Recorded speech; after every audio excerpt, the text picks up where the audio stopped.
Say what? Brought to you by our dear friends at Whataburger. So the Jacksonville Jaguars home opener against the Cleveland Browns won't be played at Everbank Stadium, but it's not moving. The teams will instead meet at Trevor Bank Stadium, named after Jaguars quarterback Trevor Lawrence, as part of his collaboration with the stadium's naming rights sponsor, Everbank. By the time the game kicks off at 1 p.m. Sunday, work crews will have added temporary signage throughout the stadium and on the outside with the new name.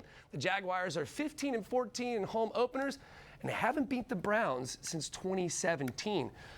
All right, so moving on, according to poll from Bet Online, the Jaguars are, get this, the least hated team in the NFL. The poll included negative tweets about teams on the platform X, formerly known as Twitter. The Jags had the lowest amount of negative tweets, while the Kansas City Chiefs, on the other hand, had the highest. The Chiefs were closely followed by the Dallas Cowboys in the amount of negative tweets.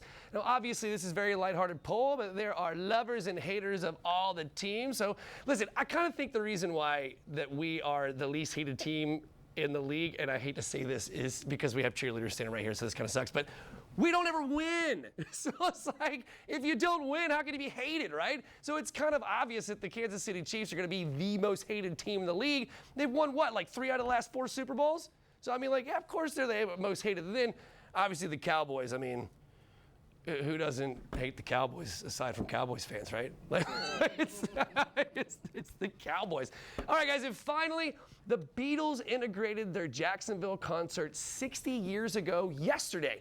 So the Beatles took the stage at Jacksonville's Gator Bowl in a historic moment. The Beatles were performing during a profound social change, and it's really pretty cool to have that historic moment of integration right here in Jacksonville. So tonight, there's an anniversary concert and conversation at the Ritz Theater and Museum. Florida Humanities brings the Beatles experience back to Jacksonville to commemorate the 60th anniversary of their 1964 Gator Bowl concert. So the event will feature a live performance from Beatles tribute band Liverpool Live and conversations with Good Day Sunshine author and historian Bob Keeling and author and oral historian Kitty Oliver, one of the few black attendees at the first integrated concert in the Southeast, just 2 months after the passage of the Civil Rights Act in 1964. Tickets are $30 online and $25 at the door. So groovy attire is encouraged. I think I got those backwards, but tickets are $20 online, and $25 at the door. And like I said before, groovy attire is absolutely encouraged. Now, one of the fun facts I thought about this, or that I heard about this, was that the weather was so bad here in Jacksonville for that show that that some attendees couldn't even come, and they actually had to nail down Ringo Starr's drums because the wind was so bad it was going to blow them off the stage. So it's kind of crazy. So for like $5 or $6, you saw 11 songs. They played for 30 minutes. It was pretty great. All right, folks.